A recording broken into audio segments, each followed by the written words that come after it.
Hi, friends. Today we're going to finish up our book. We are reading Coach Hyatt is a Riot.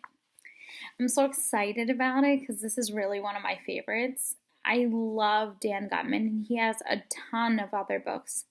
If you're looking, or if you're reading on Epic, or if you're looking like through the library, I know some books, like independent bookstores, are mailing books, or even Amazon. He has lots and lots and lots of books, but this one is one of my favorites.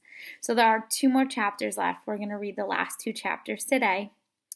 I love that Andrea is playing football. Interesting tidbit about Mrs. Lavoie. When I was little, I played baseball with the boys. There was nowhere for girls to play, and I really wanted to play. So my parents let me play with Howell Central Little League. My whole life, I played with the boys. And some of those guys are still my friends to this day, if you can believe that, because I'm like 100 years old now. So there's that. Anyway, if you're following along, we are on chapter number 12, The Secret Play. I wonder if any of you have an idea of what the secret play will be. I think it's amazing. I think it's so funny. It's a little predictable. I think it is anyway. Maybe you don't. Anyway, here we go. The secret play. We all ran to the sidelines and huddled around Coach Hyatt. "Take a knee, kids," she said. "Where should we take it?" I said. "Quiet," barked Coach Hyatt, and then she started whispering. "Okay, this is it. It's time." "Time for what?" Ryan asked. "It's time for the secret play," Coach Hyatt told us. "Oh no," said Neil, the nude kid. "Not the secret play. The last time we tried the secret play, we fell all over ourselves." "Yeah," I said, "and I almost broke my leg, remember?" "This is going to be different this time," the coach told us. "Now that we've got Andrea, you ragamuffins can do this. Just like you picked up my car, do it for the chipper." "Who's Chipper again?" I asked. "My hamster," Coach Hyatt barked. "Oh, yeah." The ball was on the 20-yard line. We had to drive 80 yards in 11 seconds. It looked impossible. We got into position. Look at the picture. "Hut 1, Andrea shouted. "Hut 2, hike." Wyatt hiked the ball to Andrea. Andrea flipped it to Ryan. Ryan passed it to me in the 30-yard line. I shoved it over to Michael. Michael ran to the 50-yard line and then lateraled it to Neil. Neil ran all the way to the 10-yard line and handed it off to Wyatt. Wyatt ran almost to the goal line, and then suddenly he stopped. "Run, Wyatt, run!" we all yelled. But there was no time left on the clock. Wyatt was just standing on the 1-yard line. If he didn't score, the game would be over, and then we would lose. "Run!" we all shouted. A shark was about to tackle Wyatt, and that's when the weirdest thing in the history of the world happened. Wyatt picked his nose. Can you see it? Let's see what's on his finger. Well, that's not the weird part, because Wyatt picks his nose all the time. The weird part was that Wyatt picked his nose and then stuck the booger right in the shark's face. Ew, disgusting.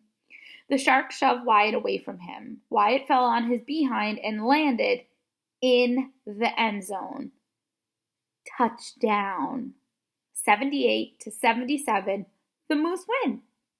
Everybody went crazy. You should have been out there. Our whole team ran to do the end zone dance. We shook our behinds, lifted one of our legs over our heads, hopped down, up and down for a while, and then put our hands in the air and waved them around like crazy people. Na na na na boo boo to the Sharks.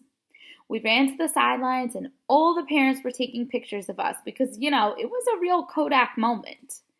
"You made a home run," my mom yelled. I slapped my forehead. Everybody was going nuts and hugging each other, and then Andrea came over to me and she opened her arms.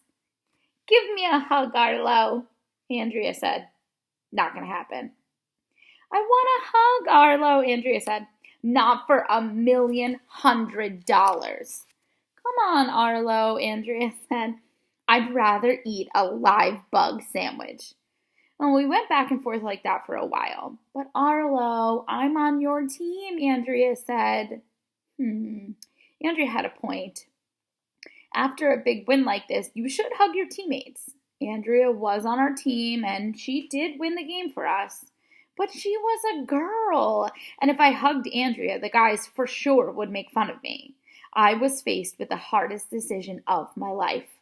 I didn't know what to say. I didn't know what to do, and I really needed to think fast. I was concentrating so hard, my brain hurt. Suddenly, Andrea reached out to grab me. I faked left, I faked right, I faked left again, but Andrea didn't fall for all my fakes. She wrapped her arms around me and hugged me.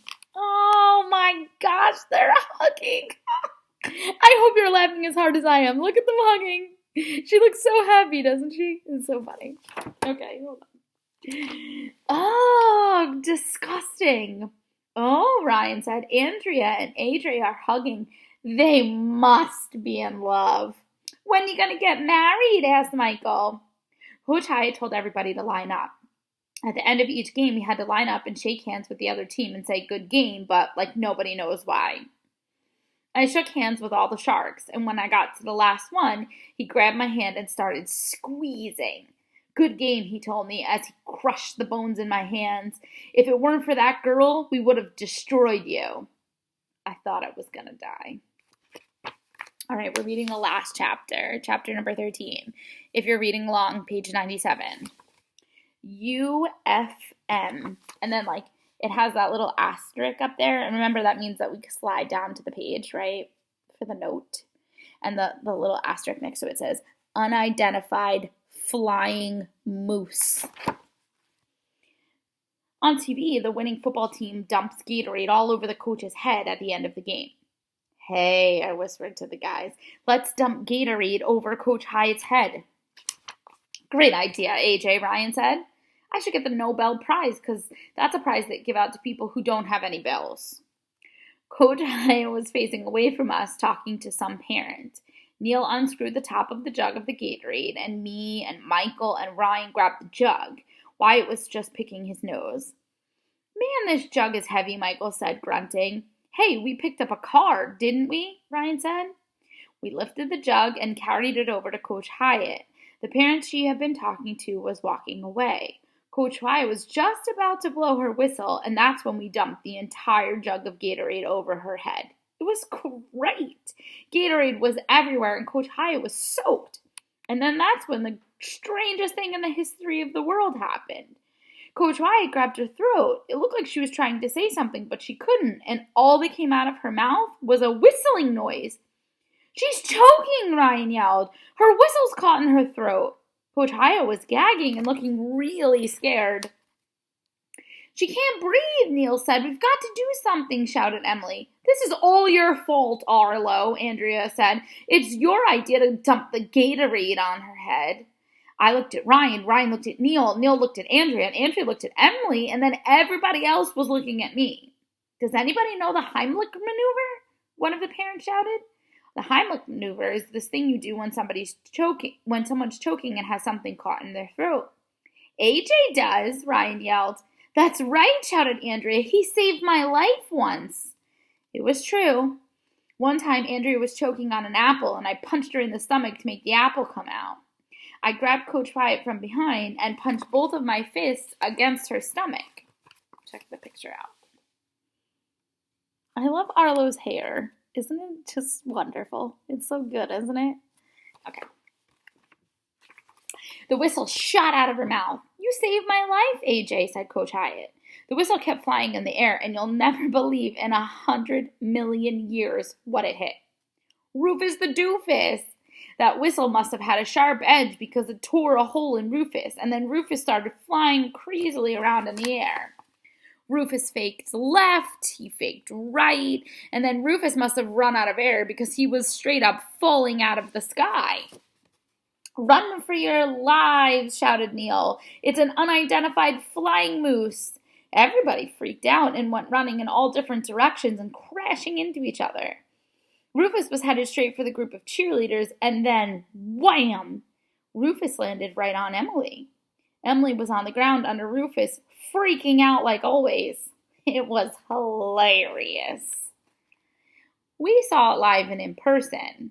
Ow, my leg, Emily yelled. We all gathered around and picked up Rufus off Emily. It was easy because we'd already picked up a Mini Cooper and a jug of Gatorade. Are you okay, Emily? Asked Andrea. No, I'm not okay, Emily yelled with tears in her eyes. Sheesh, what a crybaby. So a moose fell out of the sky and landed on her head. What's the big deal? Stuff like that happens all the time. Walk it off, Coach Hyatt told Emily. I think it might be broken, Emily whined. Broken, Coach Hyatt said. If a moose fell on me when I was your age, I would get up and build a log cabin with my bare hands. Well, that's pretty much the way it happened. With Andrea on our team, maybe we'll actually get we'll win a few games this season. Maybe Emily's leg will heal, and maybe Wyatt, the nose picker, will run out of boogers. Maybe we'll get to ram the Elvis dummy some more, and maybe another moose will fall on Emily's head. Maybe Coach Hyatt will stop building log cabins and get a new hamster. And maybe we'll find out what ragamuffins really means. Maybe Rent-A-Blimp will be able to patch the hole in Rufus the Doofus, but it won't be easy. That's it. It's done. Did you like it? I love it. I loved this one. Okay, so that's it for this book.